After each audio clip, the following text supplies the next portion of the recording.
அனைவருக்கும் வணக்கம். முதல் கேள்வி, எந்த போர்களால் புனித நிலத்தை மீட்பது குறிக்கோளாக இருந்தது? எந்த போர்னு பார்த்தீங்கன்னா சிலுவை போர். இது ரொம்ப மிக முக்கியமான போர் மறுமலர்ச்சி காலத்தில். இரண்டாவது கேள்வி, சிலுவை போர்களால் எந்த வகையான நகரங்கள் உருவாகின்றன? எப்படி அந்த சிட்டிகள்லாம் உருவாகின அப்படின்னு பார்த்தீங்கன்னா சுதந்திரமான வர்த்தக நகரங்கள். சுதந்திரமான வர்த்தக நகரங்கள். மூன்றாவது கேள்வி, கீழ்காணும் நகரங்களில் எது வர்த்தக நகரமாக இல்லாதது? எதுன்னு பார்த்தீங்கன்னா ஆக்ஸ்போர்டு. இங்கே யூனிவர்சிட்டி தான் இருக்குது. ஆக்ஸ்போர்டுன்றது வர்த்தக நகரம் இல்லை. அப்போ வெனிஸு, ஃப்ளாரன்ஸு, ஜெனோவா இதெல்லாம் மிக முக்கியமான வர்த்தக நகரமாக இருந்தது. மறுமலர்ச்சி காலத்தில் ஐரோப்பியா கண்டத்தில் மிக முக்கியமான முதல்ல தோன்றிய முக்கியமான நாடு எதுன்னு பார்த்தீங்கன்னா இத்தாலி. இந்த வெனிஸ், ஃப்ளாரன்ஸு, ஜெனோவா இதெல்லாம் இத்தாலியில் தான் இருந்துச்சு. இத்தாலியில் தான் முதல்ல வங்கிகள் ஆரம்பிக்கப்பட்டன.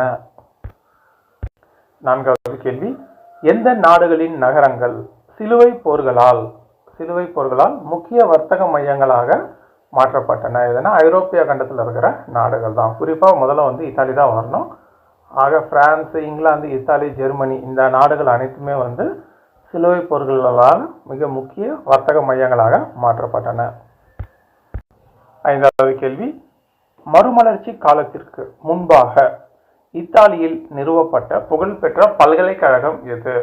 இந்த மறுமலர்ச்சிக்கு மிக முக்கியமான காரணங்களுள் ஒன்று இந்த வர்த்தக நகரங்கள், இரண்டாவது இந்த பல்கலைக்கழகங்கள்.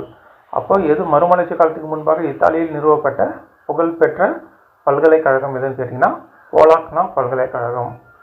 இன்றைக்கும் இந்த பல்கலைக்கழகம் மிக சிறப்பான பல்கலைக்கழகம். இத்தாலியில் தொடங்கப்பட்டது போலாக்னா. ஆறாவது கேள்வி, மறுமலர்ச்சிக்கு அடிப்படை அமைத்த முக்கிய நிகழ்வுகளில் ஒன்று என்னதுன்னா சிலுவை போர். கீழ்கண்டவற்றில் எதுனா சிலுவை போர் மிக முக்கிய காரணமாக அமைந்தது. சிலுவை போர்களின் விளைவாக எந்த துறையில் அதிக வளர்ச்சி காணப்பட்டது? எந்த துறையிலனா வர்த்தகம் மற்றும் கல்வியில். மறுமலர்ச்சிக்கான மிக முக்கிய காரணங்கள்ல இந்த வர்த்தகம், வணிக நகரங்கள், இரண்டாவது பல்கலைக்கழகங்கள், கல்வி. அப்போ இதுதான் மிக முக்கிய துறையில வளர்ச்சி ஏற்பட்டது. ஒன்பதாவது கேள்வி, கீழ்கண்ட நகரங்களில் எது மறுமலர்ச்சியின் தொடக்க நிலையை உருவாக்கிய நகரங்களில் ஒன்று? எதுனா நூரம்பர்க். ஹாம்பர்க் இல்ல,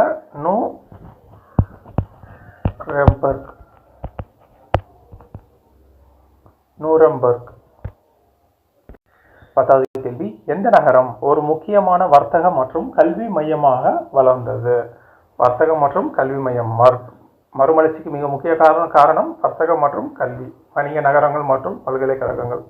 அப்போ இத்தாலியில் இருந்த அந்த முக்கியமான மையமான நகரம் எதுன்னு பார்த்தீங்கன்னா நூரம்பர்க். இவ்வளோ நாள் பார்த்த இந்த சிலுவை போர். 11வது கேள்வி, சிலுவை போர்களின் முக்கிய குறிக்கோள்கள் என்ன? என்ன குறிக்கோள் சிலுவை போர்னால முக்கிய குறிக்கோள் என்ன அப்படின்னு பார்த்தீங்கன்னா புனித நிலத்தை மீட்பது. புனித நிலத்தை மீட்பது இதுதான் சிலுவை போரின் முக்கிய குறிக்கோள். 12வது கேள்வி, சிலுவை போர்களின் மூலம் உருவான முக்கிய நகரங்களில் எது சேர்ந்தது? எது மிக முக்கியமான நகரம் சிலுவை போர்னால உருவானதுன்னு பார்த்தீங்கன்னா வெனிஸ், இத்தாலியில் இருக்குது. இந்த வெனிஸ் நாட்டிலிருந்து தான் இந்தியாவிற்கு இந்த மார்க்கோ போலோ என்ற ஒரு பயணி வந்திருப்பார். வெனிஸ், ஃப்ளாரன்ஸ், ஜெனோவா போன்ற நகரங்கள் எந்த வகையான நகரங்களாக இருந்தன? எந்த வகையான நகரங்கள்? வெனிஸ், ஃப்ளாரன்ஸ், ஜெனோவா இதெல்லாம் இத்தாலியில் இருக்குது. எதுன்னு பார்த்தீங்கன்னா மிக முக்கியமான வர்த்தக நகரங்கள். இந்த வர்த்தகத்தினாலேயே இத்தாலி மிக மறுமலர்ச்சி அடைந்தது. கலை, இலக்கியம், அறிவியல் எல்லாம். 14வது கேள்வி, மறுமலர்ச்சிக்கு அடிப்படை அமைந்த முக்கியமான நிகழ்வு எது? எதுனா சிலுவை போர்கள். பாரிஸ், பிரெஞ்சின் தலைநகர். அந்த பிரெஞ்சில் இருக்கிற பாரிஸ் பிரான்ஸு, ஆக்ஸ்போர்டு இங்கிலாந்தில் இருக்குதா, போலோக்னா இத்தாலியில் இருக்கிற இந்த ஆகியவை எந்த காரணத்திற்காக புகழ் பெற்றன? எதற்காக புகழ் பெற்றன? இங்கெல்லாம் பல்கலைக்கழகங்கள் இருக்கிறது. அதனால கல்வி வளர்ச்சிக்கு. மறுமலர்ச்சி எந்த துறைகளின் மேம்பாட்டுக்கு வழிவகுத்தது? எந்த துறைகளின் மேம்பாடுனா அறிவியல், கலை, கல்வி. எந்த நகரம் சிறந்த வர்த்தக மையமாக மாறியது? எந்ததுன்னா நூவெம். இது தப்பாக கொடுத்துருக்குறாங்க. நூரம்பு இதுதான் வந்து சிறந்த வர்த்தக மையமாக மாறியது. சிலுவை போர்களின் விளைவாக அதிகம் வளர்ச்சி பெற்ற துறை எது? இதுன்னு பார்த்தீங்கன்னா கலாச்சாரம் மற்றும் கல்வி. 19வது கேள்வி, பாரிஸ் பல்கலைக்கழகம் எந்த நாட்டில் அமைந்துள்ளது? எந்த நாட்டில் பாரிஸ் பல்கலைக்கழகம் அமைந்திருக்கிறது? பிரான்ஸ் நாட்டில் அமைந்திருக்கிறது. மறுமலர்ச்சி காலத்தில் அதிகம் வளர்ச்சி கண்ட கல்வி மையம் எது? எதுனா போலாக்னா பல்கலைக்கழகம், இத்தாலியில் இருக்குது. 21வது கேள்வி, மறுமலர்ச்சியின் முக்கிய தாக்கம் என்ன?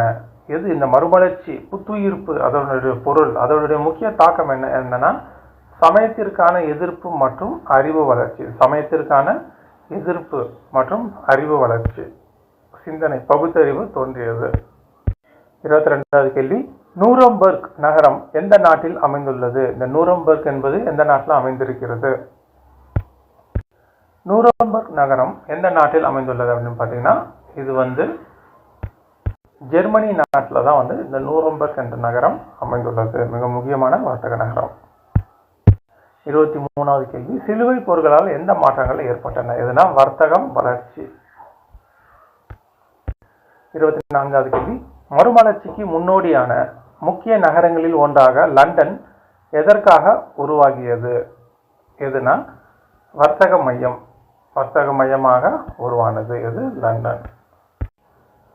மறுமலர்ச்சியின் மூலம் அதிகம் வளர்ச்சி கண்ட கலையாக எது கருதப்படுகிறது?